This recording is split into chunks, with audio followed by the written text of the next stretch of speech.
안녕하세요. 데이터 사이언티스트 이지영입니다. 4학년 데이터 분석 수업에서 처음 이 궁금증이 생겼어요. 이 수업은 매주 과제가 있었는데 그중 하나가 데이터 클리닝 및 데이터를 이리저리 다루는 거였어요. 그래서 문제도 많다 보니까 학생들이 어렵다고 투정 섞인 반발이 있었는데 교수님께서 실제 일하면 이 정도의 어려움은 아무것도 아니라고 하시는 거예요. 그래서 그때 궁금했습니다.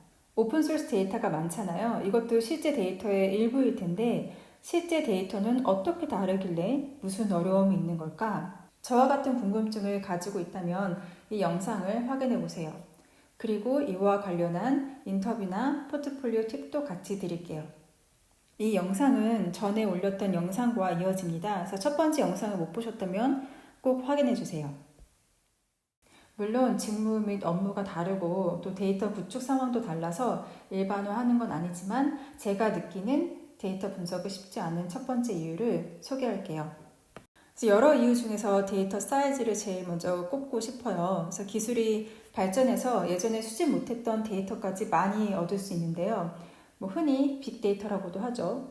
예를 들어 제가 다뤘던 데이터 중에 한 120기가 정도 되는 대용량 데이터도 있었어요. 영상 파일 사이즈를 생각하면 텍스트로 된 파일이 120GB는 정말 어마어마한 양입니다. 그런데 실시간으로 업데이트되는 데이터는 더 어마어마하겠죠. 이렇게 용량이 큰 데이터는요, 행도 많고요. 열 또는 칼럼, 피처라고도 얘기를 해요. 이것도 굉장히 많습니다. 근데 이게 몇백 개가 되기도 해요. 그래서 이런 데이터를 분석하는 것도, 모델링 세우는 것도, 그리고 나중에 API를 만드는 것도 생각보다 많은 걸 고민하고 또 고민해봐야 하더라고요. 이렇게 피처들이 정말 많은 데이터의 경우 차원의 저주라는 문제가 생길 수 있습니다. 영어로는 The Curse of Dimensionality라고도 해요. 그래서 이 개념은 1961년 수학자인 리처드 벨맨으로부터 나왔는데요. 차원이 하나 커질수록 이렇게 피처가 하나씩 증가할수록 차원의 공간은 기하급수적으로 증가해서 계산 시간이라던가 여러 문제점이 생길 수 있다고 말했습니다. 찰스 이즈벨 교수님은 또 이렇게 말씀하셨어요. 의역해서 설명해 보면 피처의 개수가 많아지면 어느 정도 신뢰할 만한 결과를 얻기 위해 필요한 데이터 양이 기하급수적으로 필요하다는 말인데요. 이 말이 어떤 걸 의미하는지 바로 파이썬으로 보여드릴게요. 현재 제가 사용하고 있는 버전부터 확인할게요. 패키지부터 불러올게요. 매플러 라이브러리를 통해 그래프를 그릴 거고요. 그리고 데이터는 임의적으로 만들 거라서 랜덤 패키지도 사용할게요. 1차원부터 살펴볼게요. x의 값을 1부터 100까지의 숫자 중에서 50개만 무작위로 뽑아볼게요. 그래서 랜덤 샘플로 가고 그 숫자 범위가 1부터 100까지니까 101로 하고 마지막은 숫자가 포함되지 않아서요. 그래서 50개를 뽑습니다. 그래서 이렇게 x값을 보면 숫자가 달라지죠. 제가 무작위로 뽑았지만 이 뽑은 숫자를 같은 숫자를 얻기 위해서는 cd를 설정해 줘야 돼요. 이 숫자들이 무작위지만 이 숫자의 배열은 항상 같아요. 그래서 아무리 다시 이 부분을 돌려도 같은 숫자를 얻게 됩니다. 그리고 y는 1차원이기 때문에 y를 모두 동일하게 0으로 맞출 거예요. 그래서 이 y 값은 리스트 안에 있어야 되고 모두 0인데 x에 있는 모든 밸류가 다 0이라고 한번 설정을 해보겠습니다. 다르게 만들어도 돼요. 그냥 이거를 보여드리고 싶어서 이렇게 했어요. 그래서 y 값은 모두 0이고요. 그래서 이 x와 y 값을 스캐터 플롯으로 그리겠습니다. 먼저 그래프와 그 축에 대해서 설정을 해주고요. 아무래도 1차원으로 보여야 되니까 선처럼 그려볼게요. 그래서 가로는 길게, 세로는 좀 짧게, 그래서 1로 해본다면 어떻게 되는지 한번 보죠. 근데 뭔가 이렇게 구분선이 있으면 좀 좋을 것 같고요. 이제 그래프를 조금만 더 업데이트를 할게요. 그래서 이렇게 그래프를 그려져 있으면 여기에 더 추가할 거를 적습니다. 먼저 구분선부터 넣어줄게요. 그래서 이 값일 때 이렇게 세로 줄을 그린다 라고 해보면 이 x의 축을 좀 이름을 적겠습니다. 축에 대해서는 글씨도 좀 키워주고요. 이 y축 값은 필요 없으니까 지워줄게요.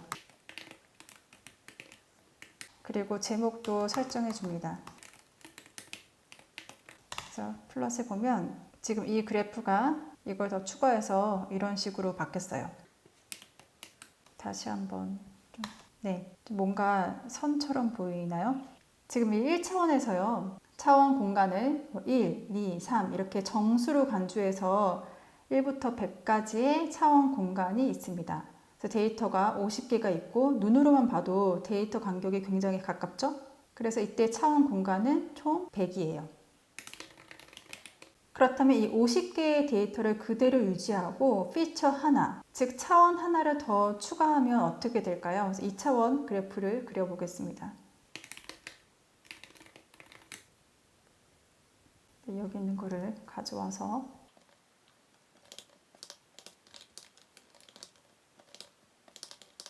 각각의 x, y 값을 2차원에다가 점으로 한번 찍어 볼게요. 데이터가 어떻게 보이는지 한번 번호도 매겨 볼게요. 번호를 50개가 있으니까 1부터 50개 번호라고 치고 이 그래프에다가 이 번호를 넣을 거예요. 다시 치기 그러니까 복사해서 조금 수정하겠습니다. 지금은 2차원이니까 정사각형으로 하고요. 이렇게 그래프가 찍혔는데 여기에 번호를 넣을 수도 있어요.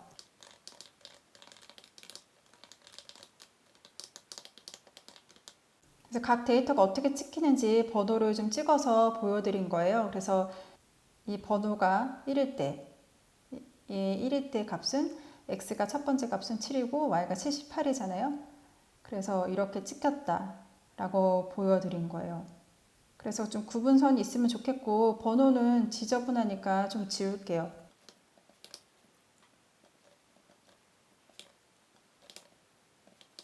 이 vertical line과 horizontal line을 그려주고요. x축이 dimension 1이라면 y축의 레이블은 dimension 두 번째 dimension이 되겠고 그래서 이렇게 그렸습니다. 이 같은 개수의 데이터를 찍었는데 한눈에 봐도 데이터 간격이 조금 멀어졌죠. 그리고 이때 차원의 공간은 x축 100개와 y축 100개가 있어서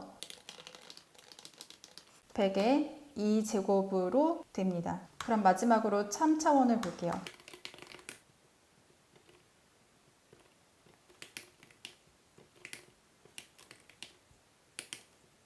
x, y, z 값이 이렇게 되고요. 같은 개수인데 차원 하나가 더 늘었어요. 3차원의 패키지가 더 필요해서 불러오겠습니다.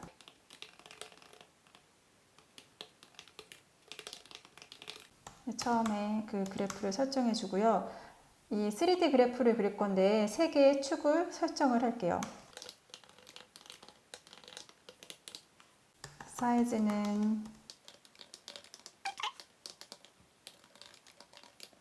축 이름이 빠졌네요.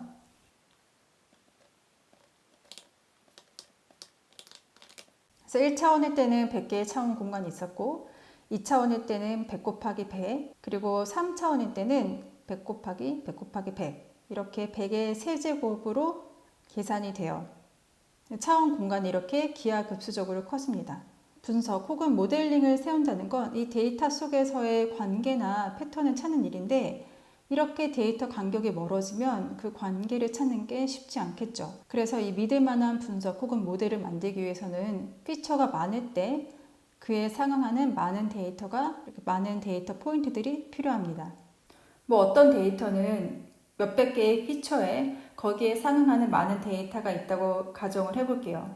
이걸 계산하는데 분석이나 모델을 계산하는데 굉장히 시간이 오래 걸리겠죠? 메모리 용량도 꽤 차지하고요. 뭐 클라우드 컴퓨터로 여러 대 돌려서 계산하면 문제가 되나 싶겠지만 클라우드 사용할 때도 그게 다 돈이죠. 파워풀한 걸로 사용할수록 비싸고요.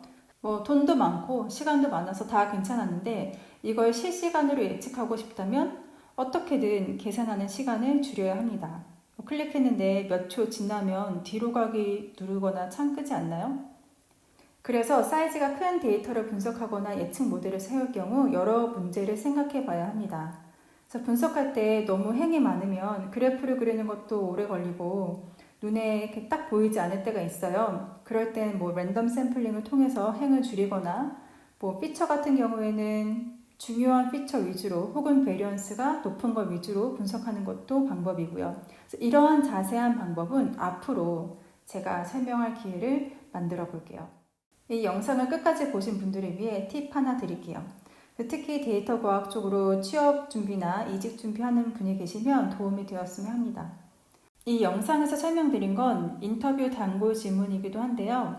뭐 차원의 저주가 뭐냐라고 쉽게 물어볼 수도 있겠지만 이걸 돌려서 큰 용량의 데이터를 다뤄본 적 있는지, 그때 문제점이 있었는지, 있었으면 어떻게 극복했는지 이런 질문이 나올 확률은 굉장히 높습니다. 이런 경험이 없으면 연습을 하셔서 포트폴리오에 넣으셔도 좋을 것 같아요.